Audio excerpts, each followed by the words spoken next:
My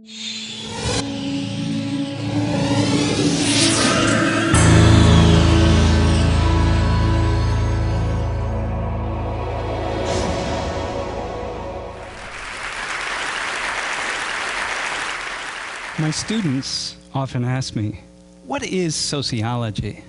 And I tell them it's the study of the way in which human beings are shaped by things that they don't see. And they say, so how can I be a sociologist?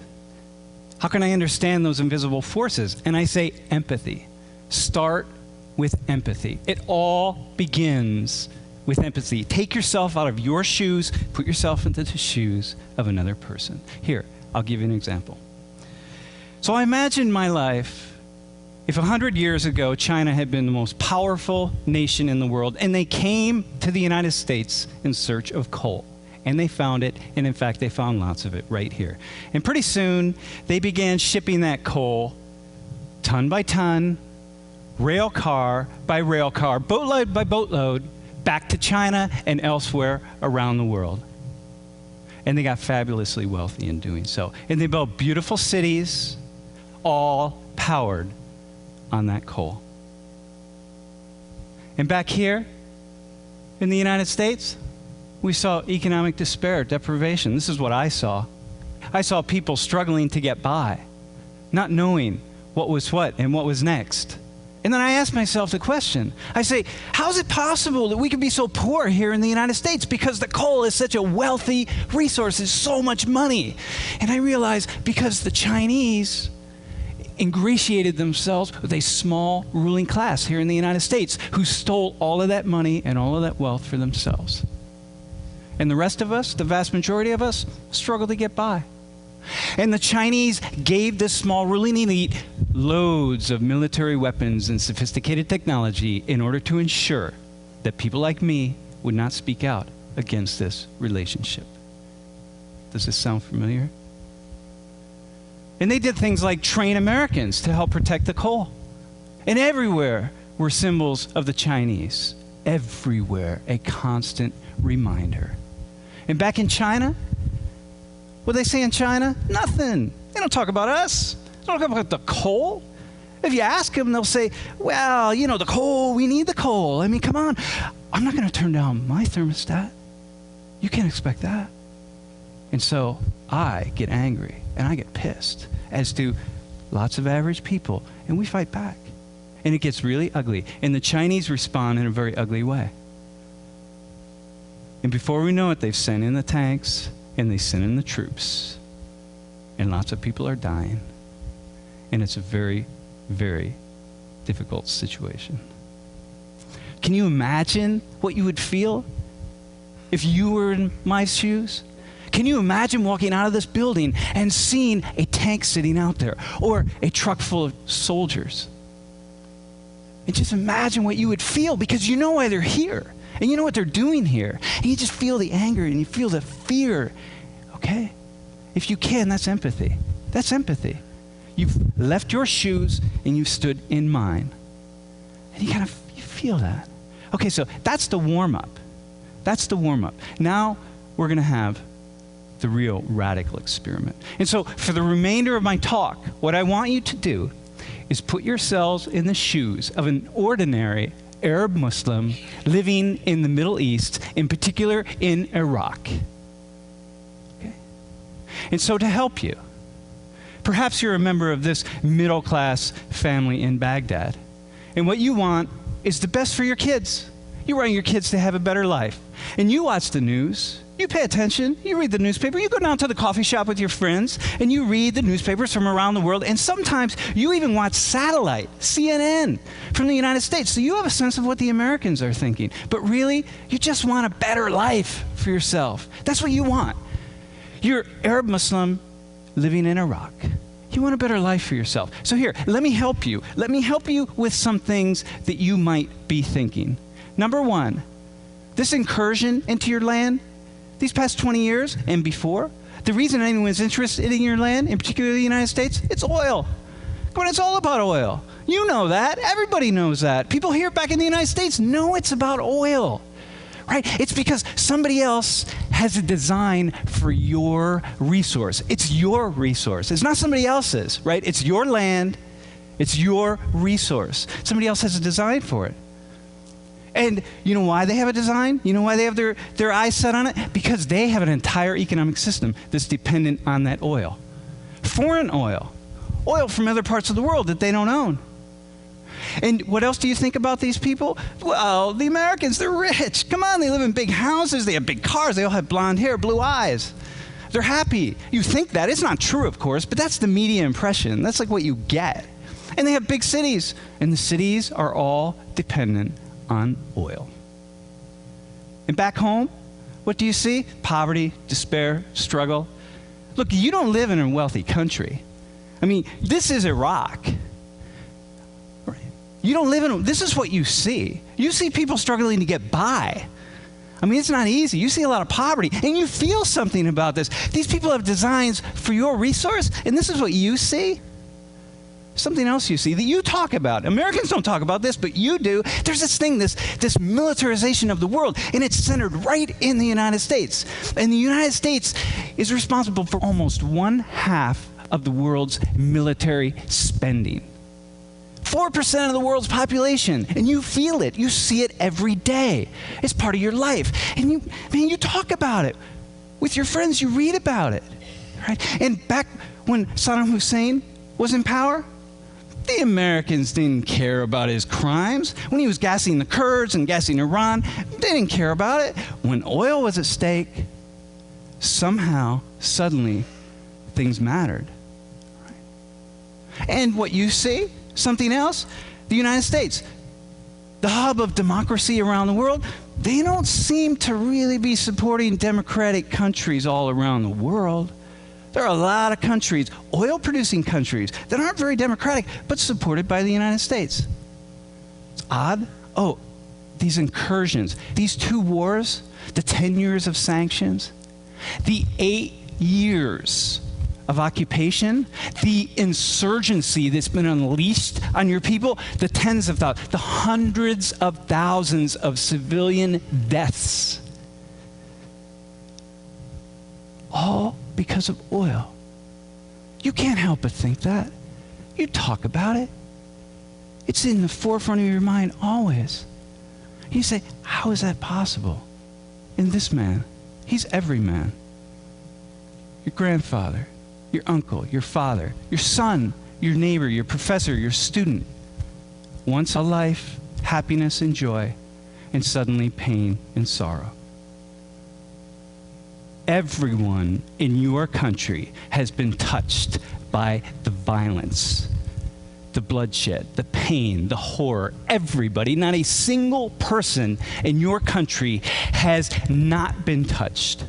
So here, but there's something else. There's something else about these people, these Americans who are there. There's something else about them that you see. They don't see themselves. And what do you see? They're Christians. They're Christians.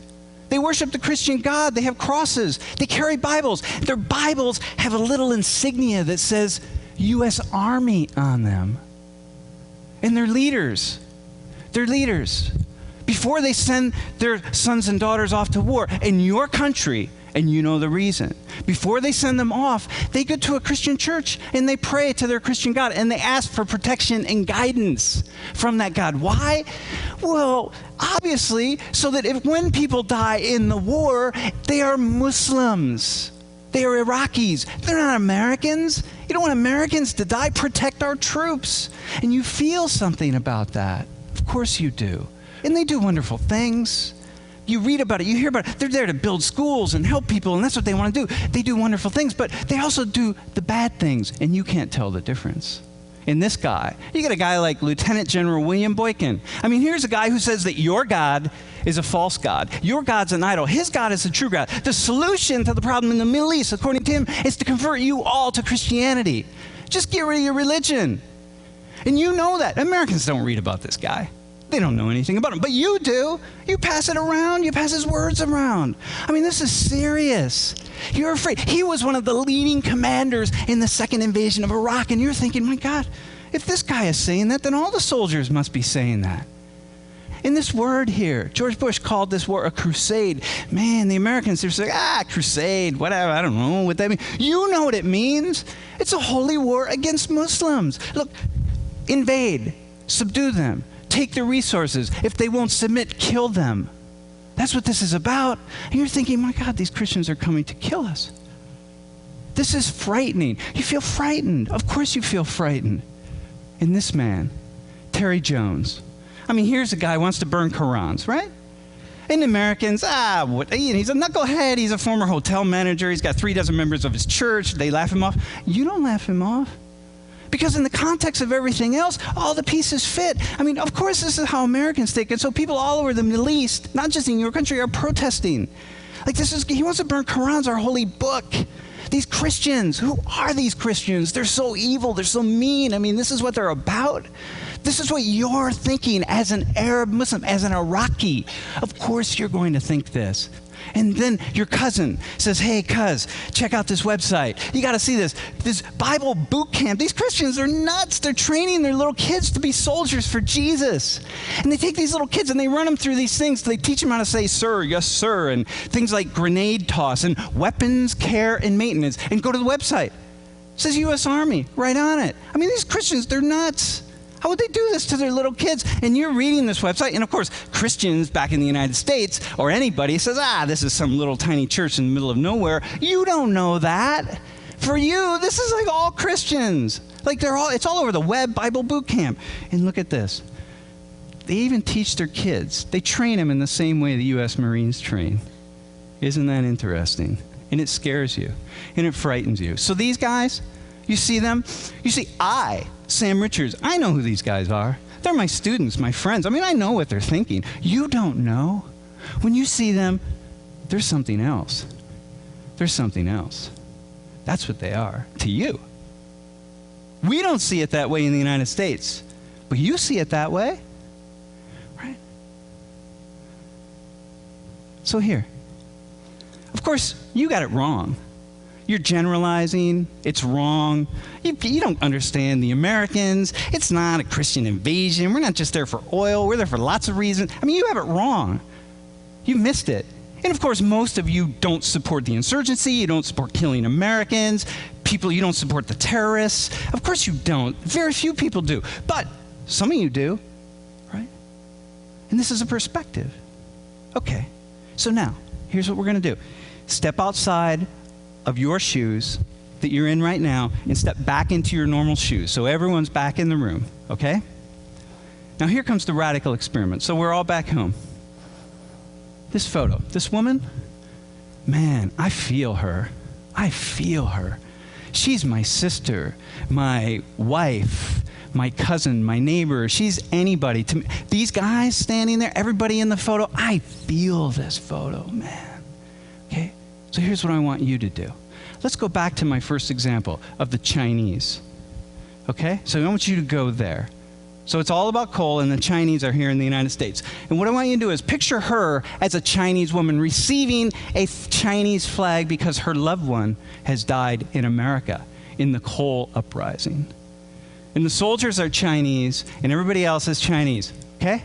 As an American, how do you feel about this picture? What do you think about that scene? Okay, try this. Bring it back. This is the scene here. It's an American soldiers, American woman who lost her loved one in the Middle East, in Iraq or Afghanistan. Okay? Now, put yourself in the shoes. Go back to the shoes of an Arab Muslim living in Iraq. What are you feeling and thinking about this photo, about this woman?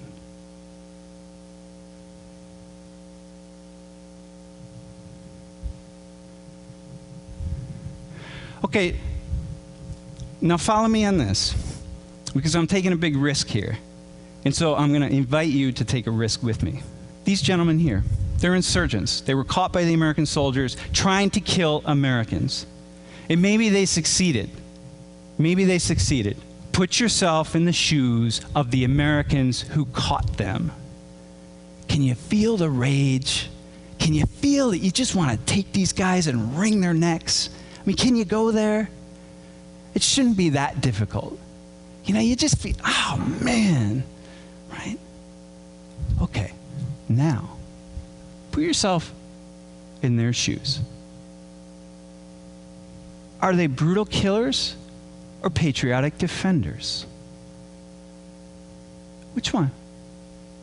Can you feel their anger, their fear, their rage at what has happened in their country? Can you imagine that maybe one of them in the morning bent down to their child and hugged their child and said, "Dear, I'll be back later. I'm going out to defend your freedom, your lives. I'm going out to look out for us, the future of our country." Can you imagine that? Can you imagine saying that? Can you go there? What do you think they're feeling? Right?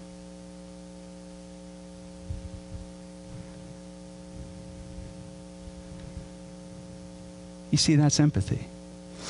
It's also understanding. Now, you might ask, okay, Sam, so why do you do this sort of thing? Like, why would you use this example of all examples? And I say, because.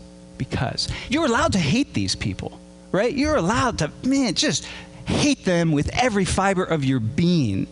And if I can get you to step into their shoes and walk an inch, one tiny inch, then imagine the kind of sociological analysis that you can do in all other aspects of your life. You can walk a mile when it comes to understanding why that person's driving 40 miles per hour in the passing lane, or your teenage son, or your neighbor who annoys you by cutting his lawn on Sunday mornings. Whatever it is, you can go so far. And this is what I tell my students. Step outside of your tiny little world. Step inside of the tiny little world of somebody else. And then do it again, and do it again, and do it again. And suddenly, all these tiny little worlds, they come together in this complex web, and they build a big, complex world. And suddenly, without realizing it, you're seeing the world differently. Everything has changed. Everything in your life has changed. And that's, of course, what this is about. Attend to other lives, other visions. Listen to other people, enlighten ourselves. I'm not saying that I support the terrorists in Iraq, but as a sociologist, what I am saying is I understand. And now perhaps you do too. Thank you.